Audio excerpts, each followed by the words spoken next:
So in part C of this question, we need to find the time from A being projected until C returns to O. So in this question, what we had was we had this particle A being launched, and then it collided with B, forming a particle C. And then that particle C continues flying and then falls back down. So what we can kind of draw here, this particle A going up, particle B also going up like this, like this. Here they combine to make a particle C. This continues on flying and then it falls back down, and we need to find the time from here to here. So we know that the time it took for A to reach point C was 3.5 seconds.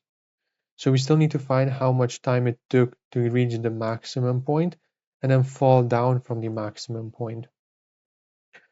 Firstly, for that we will have to find the speed of particle C when it has been combined, which we can do through conservation of momentum, because when they collide, their momentum will be conserved. So for that, we need to find the speed of particle A and the speed of particle B after the collision. So we can find that by simply using the equation that VA, or the speed, final speed, is equal to initial speed minus acceleration times time. So for A, it's just going to be 80 minus 10 times 3.5. This will give us 45 meters per second. And for B, we can do this. This was after 2.5 seconds for B because it was launched a second later. So it only spent 2.5 seconds in the air. So just 100 minus 10 times 2.5. This will give us 75 meters per second. Now we can use momentum conservation. So the initial momentum is equal to the final momentum. So the initial momentum was just the mass times the speed of A plus the mass of B times the speed of B. And of course, in the question, we were told that their masses are the same, and the combined momentum would just be 2 times the mass times their speed at C.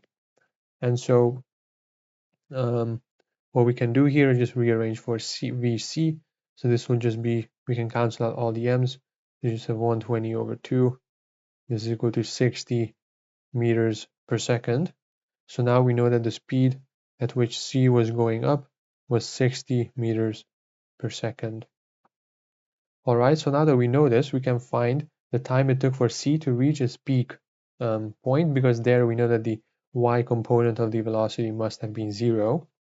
So again, we can use final speed is equal to the initial speed minus the acceleration times the time. So we get that this is equal to 6 seconds. So now we know that this here was 6 seconds, and now we just need to find the time it took to fall back to the ground. So to do that, what we can do here is, well, firstly, we will have to find the height at which this point is, because to find how long it took to fall, we have to know that. So we can do that by using v squared is equal to u squared minus 2gh. The final speed was 0, initial speed was 60, and then minus 2 times 10 times h. So this will be 3,600 over 20, so h is equal to 180 meters. So now that we know that it's 180 meters high, we can use the fact that s is equal to ut plus 1/2 at squared, only for the motion from the peak to the bottom. You just get s is equal to 1/2 at squared, because at the peak it had a speed of 0. And so we can say that 1/2 times 10 times t squared is equal to 180.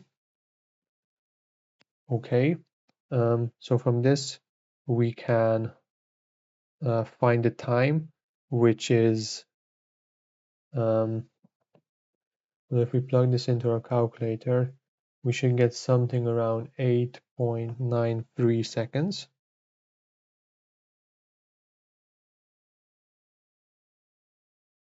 And now we know all of the corresponding time, so the total time is just 6 plus 8.93 plus this initial time that they took to combine at C.